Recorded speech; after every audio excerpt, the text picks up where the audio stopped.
Welcome to the Mind Your Wedding Business podcast. I'm your host, Kevin Dennis. In addition to leading the charge at Wedding IQ, I also run Fantasy Sound Event Services, a lighting and entertainment company based in Livermore, California, that I founded over 30 years ago. Each week on this podcast, you'll hear thought-provoking and empowering interviews with wedding professionals who have found success in the industry. If you're a business-minded wedding pro who loves love, but also cares about their bottom line, buckle up and get ready to learn from a new industry expert each week. All right, folks, welcome to another episode of Mind Your Wedding Business. We are here with Mark Chapman from the I Do Society, and we're going to be talking today about what nearly every wedding business gets wrong about paid advertising and why it's caused wasted money and how to create ads that actually work. And I'm going to be honest with you, Mark, that's probably the longest title we've ever had.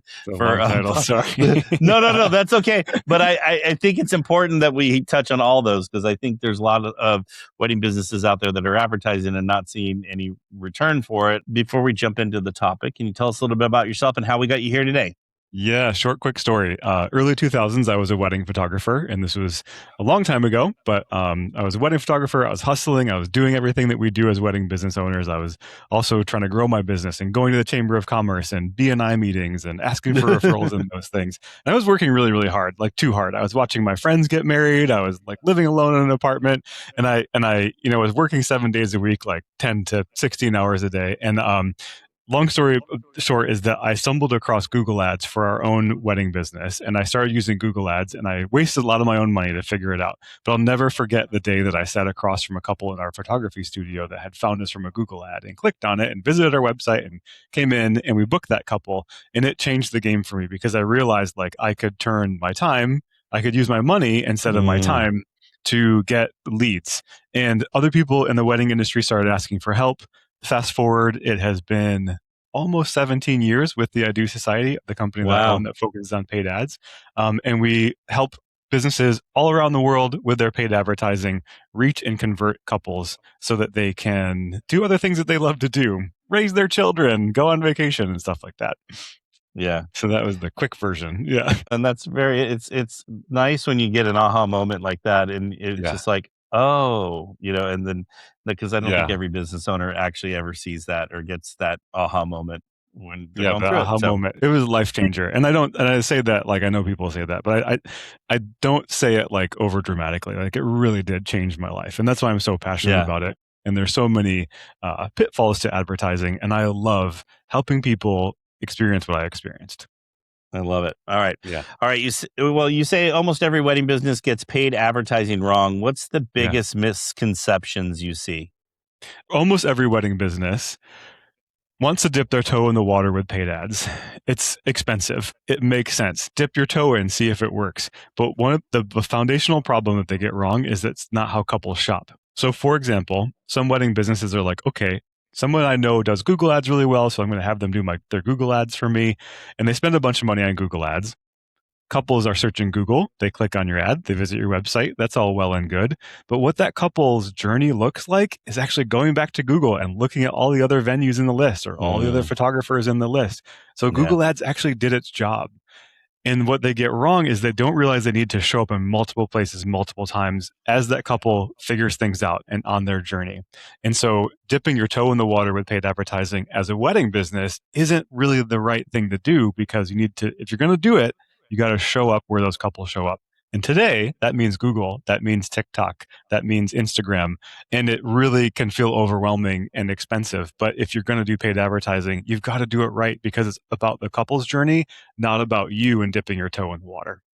Yeah, no, it makes sense. And why I know, like just the other day, it made me laugh because I got a thing from Google. I did Google Ads a long time ago, and I haven't done it in a long time for my business. And I got, hey, here's $500, come back. And I'm like, well, that I'll probably blow through that really, really fast. Yeah, and then that 500 will turn into 5,000 if I don't really know what I was doing. So I was very much looking forward to our conversation today. So.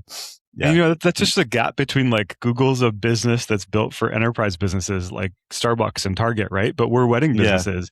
And it's a very human journey for couples to pick whatever vendor they're going to pick or whatever venue they're going to pick, right? It's a very complicated, complex journey that doesn't match up with like just $500 in Google ads. It doesn't match up. Yeah. Yeah. All right. So, Mark, why do so many wedding pros assume paid leads will behave the same way as referrals? Oh, I love this question. I'm so glad you asked. Someone's primed you. Okay. Let's say you are a wedding business and you got great referrals. Maybe you're down funnel from a venue and there's a venue that gives you a lot of business. And those people come in because they called you and they heard about you and they're like, wow, I've heard really great things about you. We're interested in hiring you. Well, in a paid advertising scenario, if it's a click from Google or a click from Instagram ad or TikTok or something like that, they don't know you, they don't like you, they don't trust you, and they don't act the same.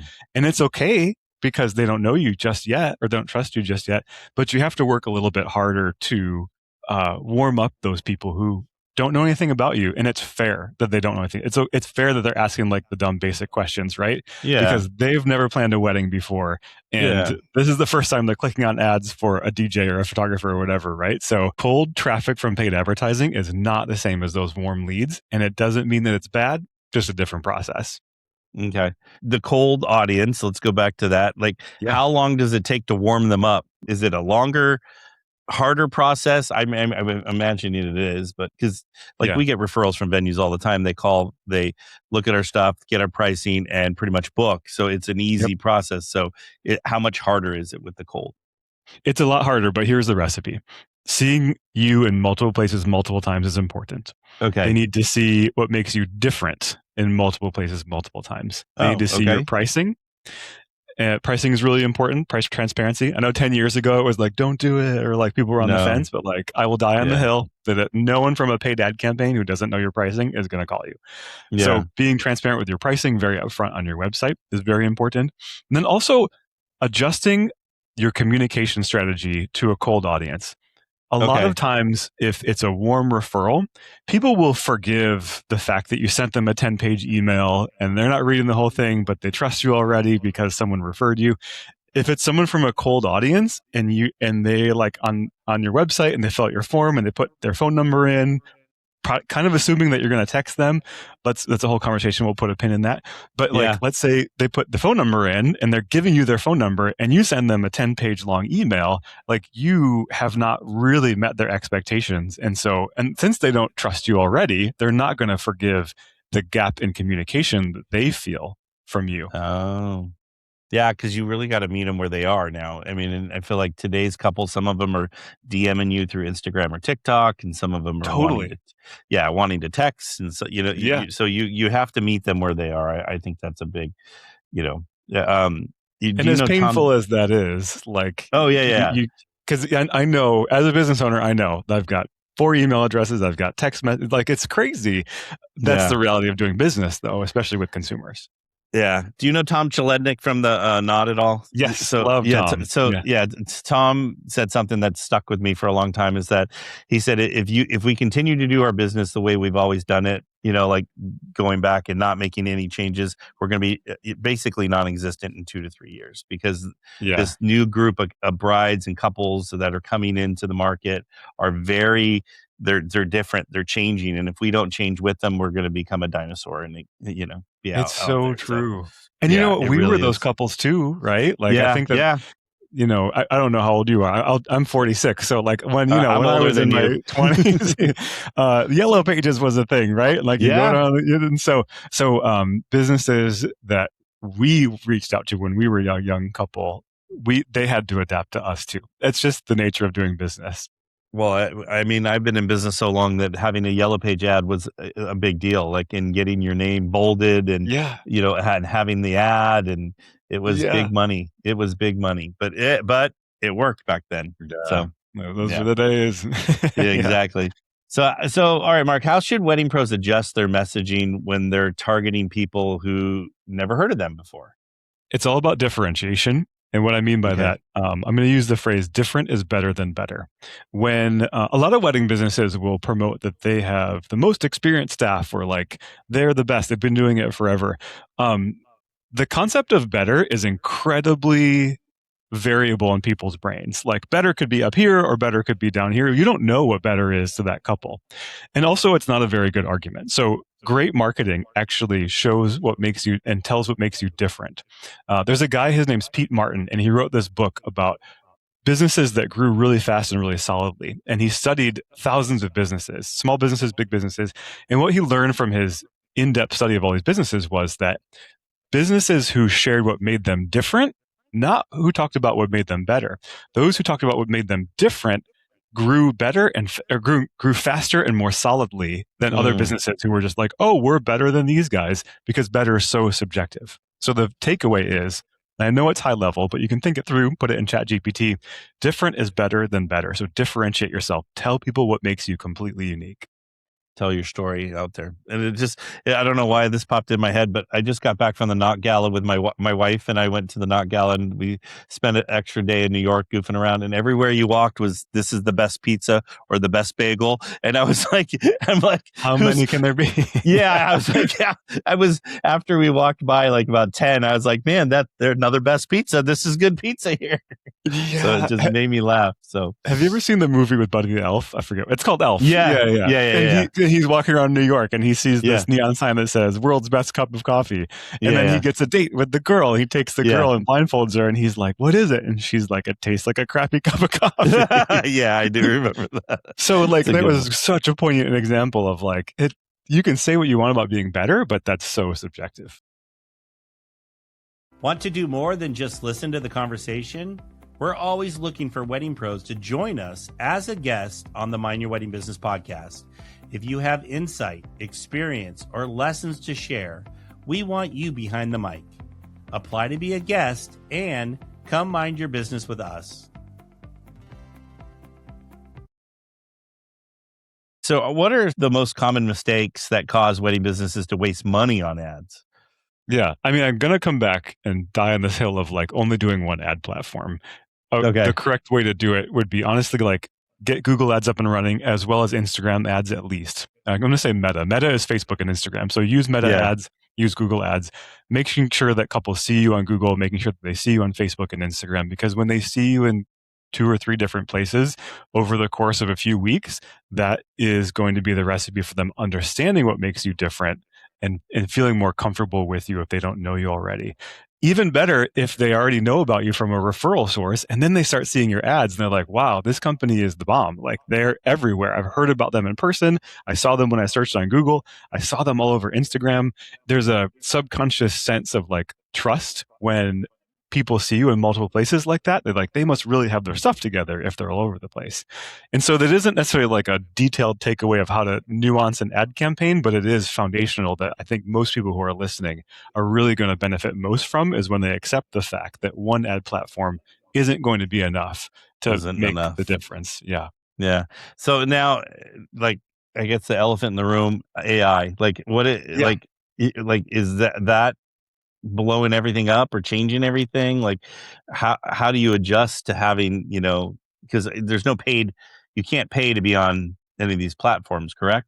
ChatGPT actually has paid ads now. Oh, okay. TBD. We're testing them out. We don't really know, to be honest, but it actually, as of the date of this recording, like ChatGPT ads have been live for about 2 weeks, and it's really fascinating. Okay. Yeah.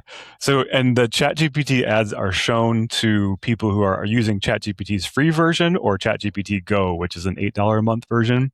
And quick rabbit trail down that path. What the sense we have is that if people aren't paying like the $20 a month for ChatGPT and they're using a free version, there's probably a demographic there that if that's for your business, that's okay. But it's probably not for a lot of wedding businesses who want to charge a premium, because if the couple isn't forking over the $20 a month for this tool, there's probably an indication of a financial demographic that is in play. Yeah. That makes sense. So but yeah, people are using AI to research folks and plan weddings, and that's cool too. Yeah, no, because my daughter will ask Alexa a lot of times for the best wedding people in Livermore, California, and she gets upset when we don't pop up. So yeah, she's like, "What the heck?" Yeah, there's a really good resource in the industry, Sarah Dunn. She does Sarah Does SEO. Yes, so she knows a whole lot about showing up, I'm going to say organically, on AI tools like Claude and ChatGPT. And I recently ran into her and talked to her at a different event, and it was about she was saying how like Actually, not a lot of website traffic for wedding businesses is AI. Like there's like 5% or something like that, maybe even less, which is pretty fascinating. So in terms of like competing against organic SEO, I think that I know based on her data that there's still so much to be gained from being present in regular SEO searches. No, yeah, I've actually done a lot of work with Sarah, and then we've had her on the podcast. She's great. Oh yeah, So awesome. she does phenomenal. She is like the smartest person I think in the wedding industry when it comes to knowing She all really that. is. Yeah, She she really does a great job. So, all right. So, how can someone tell whether they have an advertising problem versus like a website offers sales problem? Because I feel like you can have a really solid sales plan, but then if your website is not doing a good job, then you're going to think your advertising is not working, but really it's something else. I love that you asked this question because as a business that focuses exclusively on ads and we don't build websites, it really is the biggest thorn in our side when it comes to this stuff. It's like, you can pay and create a great ad campaign all day long, but if the website isn't ready to convert the people who get there, let's talk about what people want to see on a website when they click on an ad. Let's say they don't know you, they don't like you, they don't trust you. Cold audience from a Google ad click. Your website needs to be super transparent about what makes you different. We already beat that down, but you get the idea.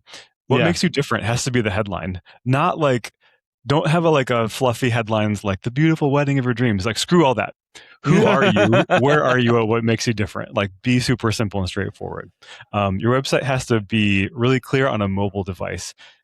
So many folks are still designing and building websites for a desktop, and then they click a button and it transitions it to mobile. But I'll tell you what, if you look at your Google Analytics, it looks like crap, and you probably have more than 50 or 60% of your traffic on mobile. So stop building websites for desktop. Build it for mobile. Have a button at the top of the website that allows people to click and text you or click and chat with you. And don't force them to put their personal information in order to start a conversation with you. What I mean by that is like there's a lot of chat functions like Twilio or things like that you can put on your website. And it asks you for your name and your email address and your phone number before you can start the chat. Well, like, I don't want to give you my personal information just to ask you a question about your pricing that should be on your website anyway. So stop forcing people to put their personal information in before they can talk to you. Just allow them to ask you the questions because they've never done it before. And it's really stressful and they don't have a lot of time. So click to text, click to chat, but no gatekeeping of like personal information. And then pricing is really important. So differentiator, click to text, pricing. Those are the three things. All right. Makes sense. All right. So what do we need to have in place before a wedding pro actually is ready to like invest in paid advertising? Yeah. So those things we just talked about the website, super important. It can't hurt you to have a lead follow-up plan in place. I know a lot of folks use a lot of different CRMs in the wedding industry. And what I mean by lead follow-up in CRM is like customer relationship management platform. So someone inquires on your website, and it's a really great thing to have an automated response to say, hey, we got your inquiry. You don't have to AI automate your entire response, and you don't want to because people do want to talk to a human eventually. But, in today's fast communication world, if someone reaches out to you, and you can have like an automated text back or an automated email back and say, hey, we got your message. We're so excited about it. We're busy doing a wedding and we'll get back to you within 24 hours. Letting people know like the time frame of when you're going to respond to them is really powerful. So having your website buttoned up, having your ads running on multiple platforms, and having a follow-up strategy in place that includes one automation at least, and then some personal human follow-up after that. Yeah, no, and I've had a lot of people on the podcast, but it seems like Dubsado and Honeybook seem to be the two that are really Super popular. ruling. Yeah, super popular in our industry. There's 17 Hats and a couple others that are out there, and then you got the few people that are still doing it manually. So I don't. Bless it's hard. their hearts. I know it's really difficult. So anyway.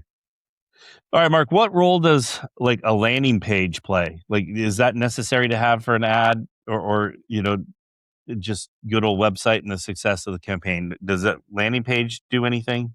We've found that particularly with wedding venues, landing pages work really well because on a landing page, you can condense sort of like a whole website into a mini website. So let's put a pin in that and talk about what's on a landing page after. Okay. But for other types of businesses like a bridal store, landing pages don't work because it's all about people checking out your inventory, what designers you carry, what dresses, what styles, and things like that. So condensing it to a landing page actually works against you because those brides who discover you from an ad really just want to look at the inventory and learn about different appointments and things. Too much for a landing page. And then for most other businesses, let's say photographers, DJs, officiants, planners, it's such a personal thing where like they're determining who you are as a human less than they are determining your service. Because if you're a human that's going to come to the most important day of their life, they really want to learn more about who you are, what your story is. So we found that landing pages for other, let's say like in entrepreneur, like single solo entrepreneurs don't work as well as they do for venues because there's this element of like, they have to figure out what you offer as a business, but they also have to learn about you as a human. And it's just too much to condense into one landing page.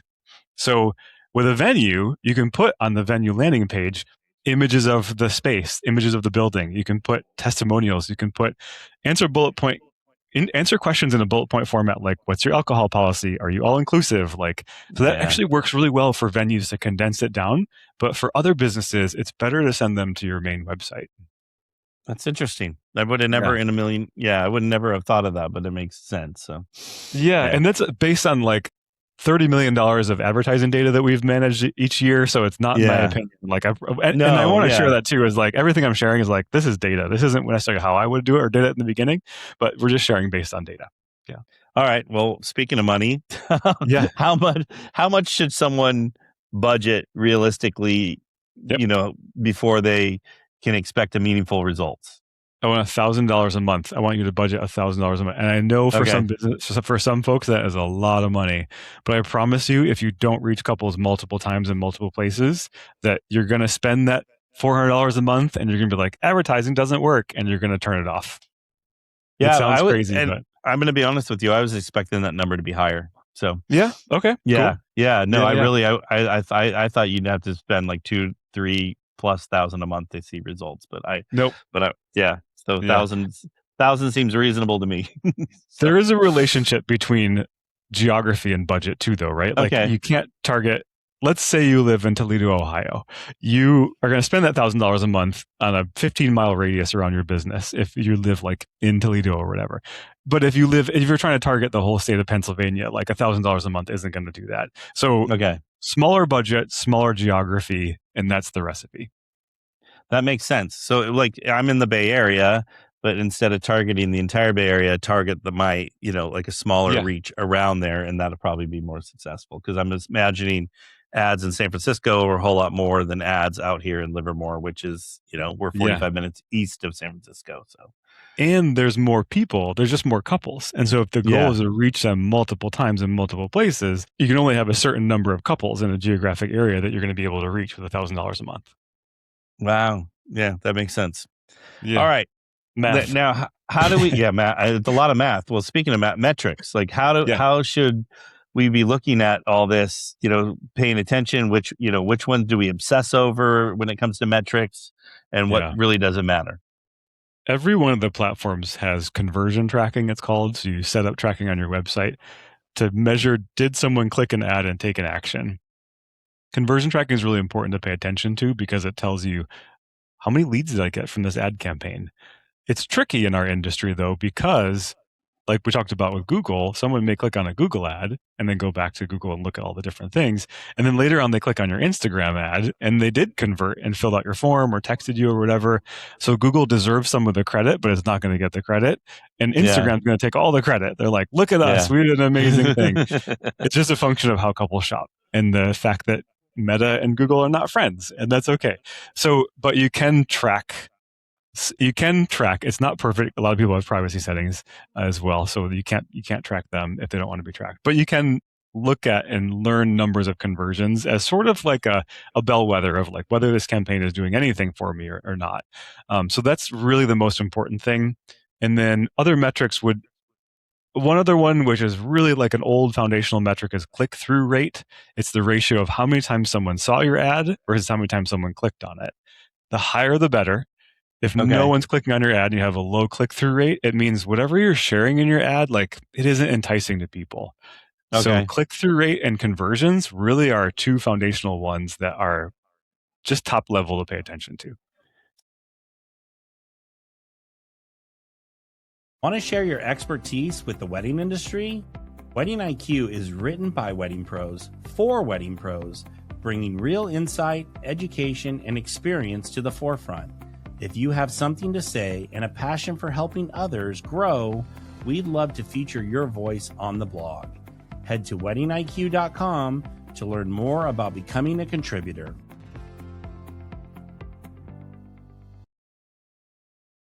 So if I have an ad that's not converting, what do I need to look at or change? Is it the wording, the offer, Yeah, great question.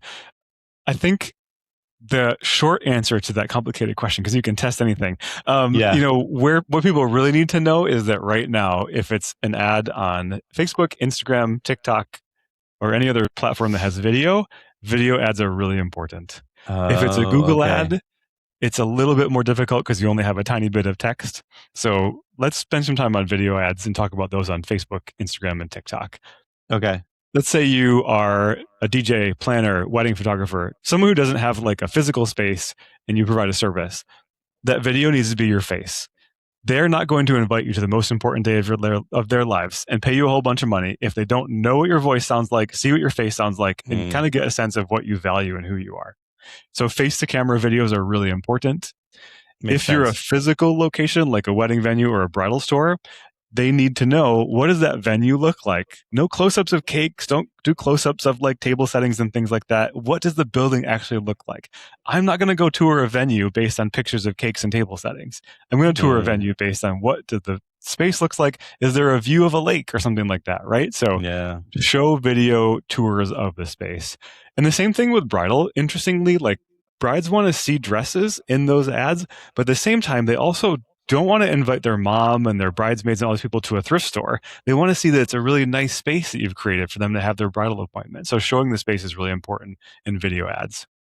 So it seems like social media side is more video, and then Google is more because you only get Google's not sexy at all. It's just a little bit of text. And so for a Google ad, really what it comes down to is like sharing your location and what makes you different in that ad text, because everyone else is going to write their business name in the ad. Like, I don't know why people do this, but like people think they need to write their business name as the headline. Like, no, like if they're searching for a wedding DJ in Toledo, Ohio, your ad needs to say wedding DJ in Toledo, Ohio, and then share in the little text underneath it what makes you different.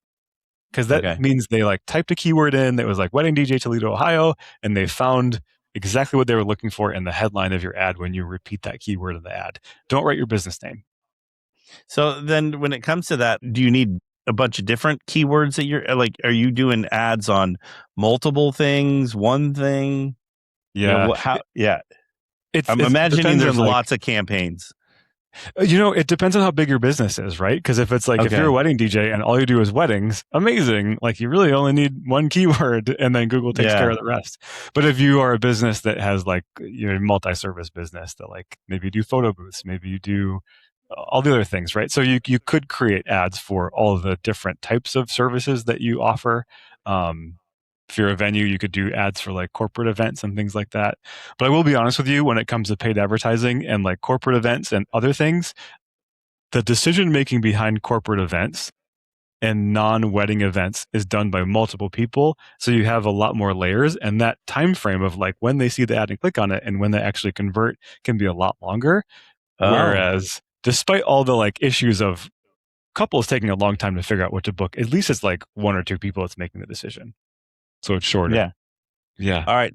So now if I have an ad, do I automatically get put on page one, or do I get pushed back, or how does that work on Google side? For the most part, if they're going to show your ad, it's on page one. And like, because no one's like clicking on page 2 or 3 anymore, right? Especially with AI answers there. So if your ad shows, it's going to be on page 1. It may not be at the top, which is fine, but it's going to be there on the page. Now, and is it important to boost your Google listing that you have, like your location? Is that a thing as well?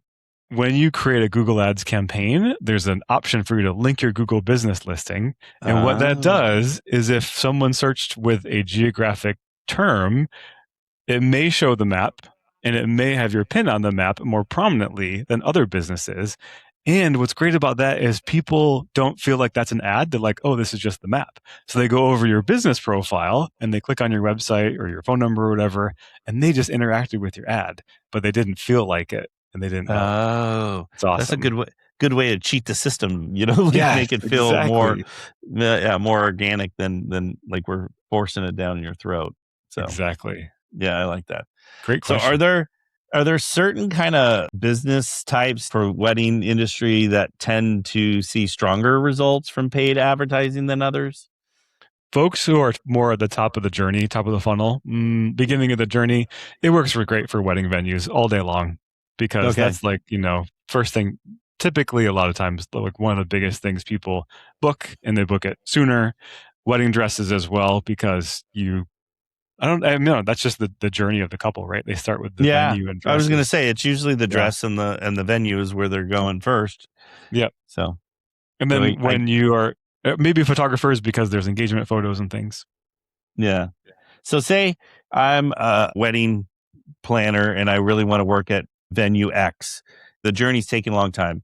Could I start targeting ads to that venue as my planning service, or is there a way to like kind of go around it? That's a great question. So you mean if people are at that venue, Well, they like see your I really ads? want to work at this venue, but like it's really hard to get on the preferred vendor list, So Oh, like yeah, yeah.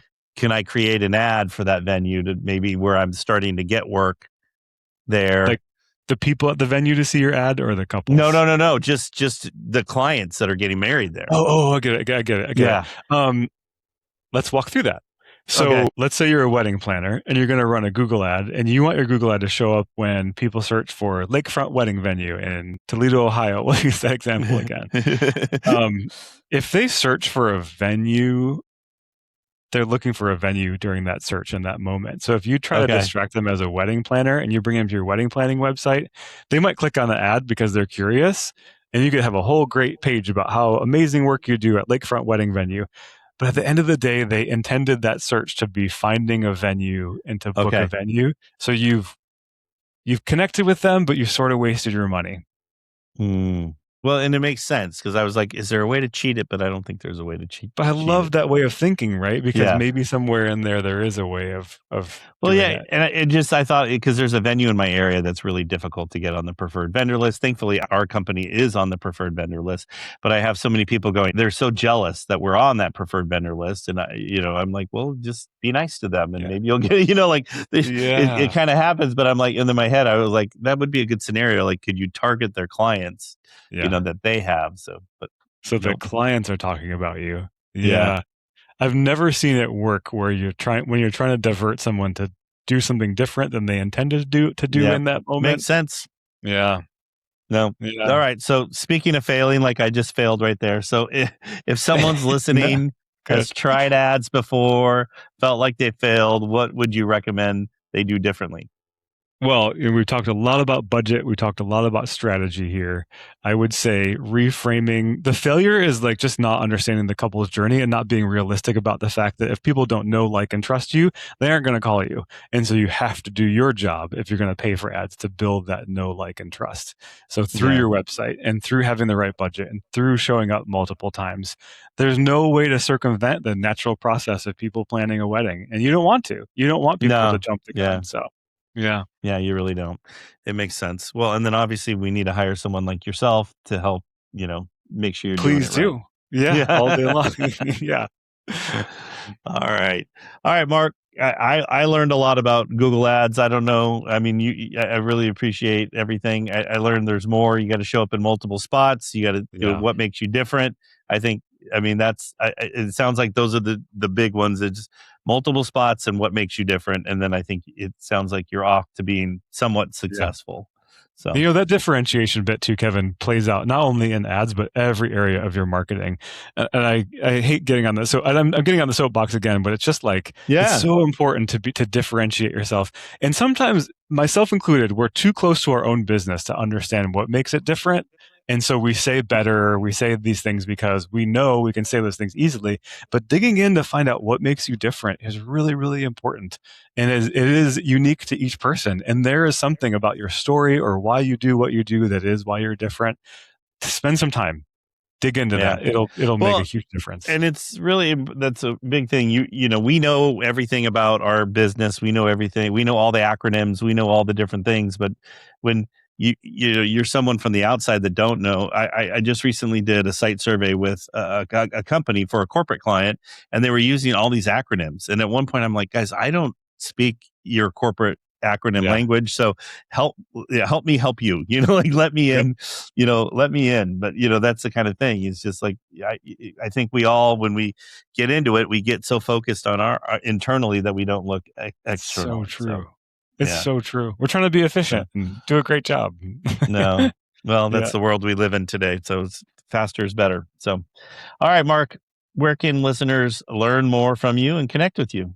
Super easy. We're at theidosociety.com. That's our website. We've got lots of different ways to help folks with ads, whether it's do it yourself or whether it's hiring our team. Theidosociety.com has all the information about ways you can help. We also have an amazing YouTube channel where we host some live learning events where it's like what's happening now in paid advertising. So you can watch and learn on our YouTube channel. We love doing that. So like it's ever changing. Like now ChatGPT, you can pay to advertise on ChatGPT. Like surprise. So, no, I feel like I feel like you go, like every time I go to a conference and I sit in a class, it's surprise, this is different, or this is change in the search world, and this, you know, so it's ever evolving. And I think a lot of us in the wedding industry that are running businesses, we're so focused on the art side of our business, but not on the business side of our business. And so that's probably a really nice service you provide there on YouTube for everyone. So thanks. Thank you. All right, folks. We'll have all of Mark's information in our show notes, as well as the email blast that goes out. And then, Mark, we can't thank you enough for being here today. Thanks. It was a pleasure. All right. Thank you. Thank you so much for tuning into another episode of Mind Your Wedding Business, brought to you by Wedding IQ. If you've got a topic you'd love to hear us cover, or if there's an area of your business you're struggling with, let us know and we'd be happy to help. Don't forget to check out our other episodes on Apple, Spotify, YouTube, or wherever you get your podcasts. And if you're a fan, we'd really appreciate it if you would subscribe and left a review. It helps more wedding pros find us and learn more from our guests too. Thanks again for listening to Mind Your Wedding Business. We'll catch you next time.